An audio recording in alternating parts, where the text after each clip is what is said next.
Alright, so, going to be doing another comic review, another book from my friend Chris. Chris, thank you once again. And today, we're going to be talking about Cthulhu Invades Neverland.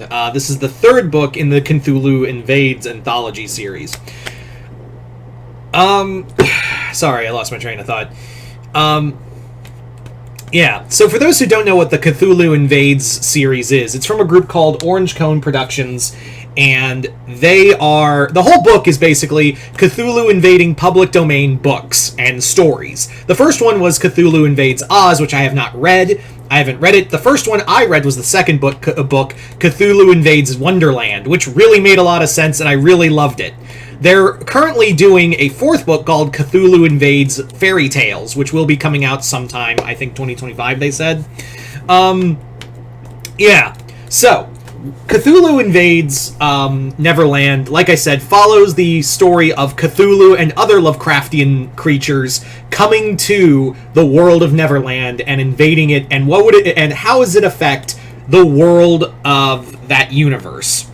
So, as we all know, Neverland is basically the world where you never grow up, you never have to do anything, and of course you have Peter Pan and all of them, but Cthulhu has arrived at in the shores of Neverland and is corrupting everything, and the people of Neverland now have to fight to protect Neverland from Cthulhu and the other creatures of Lovecraftian eldritch nightmare from destroying Neverland. And I gotta say, Cthulhu Invades Wonderland was really cool, even though it wasn't an anthology story. It really had a really good through line, and it was really cool to see what Wonderland characters fought along. You know, it was basically a civil war in Wonderland of who was serving Cthulhu and who wasn't, because it's a world of madness. Here, everyone's give or take a few characters. Aside from a few characters, everyone in Neverland is fighting. Is raging against Cthulhu and his horde.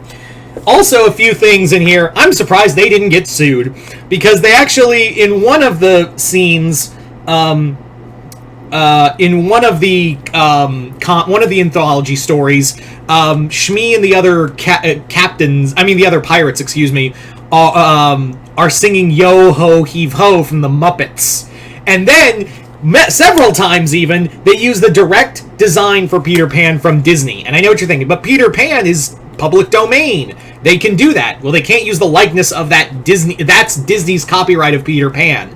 They can't do that. So I'm surprised they got away. And it's straight. They even use the straight up designs for like Wendy Darling and her siblings' parents in one scene. I'm like, how did you get away with that? I guess don't tell any. Just be cool and nobody tell them. Nobody tell the mouse. But no, this story also, again, the through line, while it is an anthology, it does tell the through line of what's happening. And the big thing with Neverland is that you never grow up. Well, now war makes you grow up.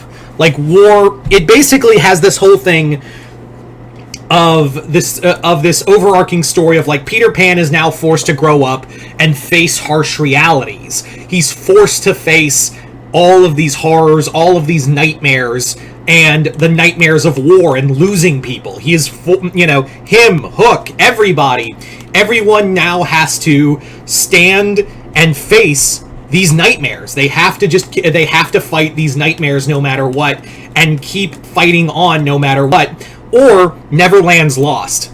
There's a lot with what was I going to say? With Tinkerbell and the Pixies, especially. There's a lot of interesting things that are done with them. And the writing is pretty solid for the most part. I do think they're, unlike with the last one, there's a little too much comedic stories in here. In Wonderland, there were a few comedic stories here and there, but I think the overarching horror of it all was good. And there are some really scary moments in here and there. But yeah, for the most part, this one does have a little too much funny stories, I think. But towards the end, it gets more serious. Like towards the end, we see like the effects of the war and how it's affecting everyone. Even like we get perspectives from Nana, the Saint Bernard, and even the crocodile. So that was so I thought that was fascinating. I'm really loving these Cthulhu Invades universes. While I did like Cthulhu Invades Wonderland a bit more. Cthulhu Invades Neverland is a solid third story, and I really want to read Cthulhu Invades Oz, the first book. Like I said, I never got to read that, so I'd love to read that at some point. And I cannot wait for Cthulhu Invades the Fairy Tales, because I'm really excited to see what like Grimm's Fairy Tales Cthulhu is invading. And the fairy tales in of themselves,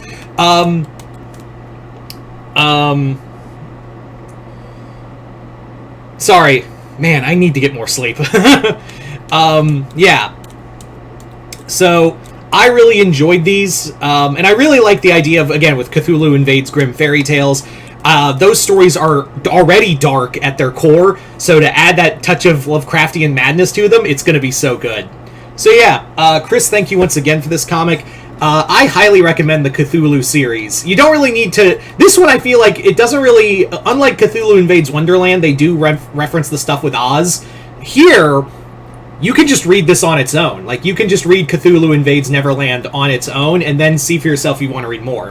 There's some really heartbreaking stories here and there, some fun ones. It's an all-around great comic book crossover. Anyway, so if you've read Cthulhu Invades Neverland, let me know in the comments below what you guys thought of it. Comment below, let me know.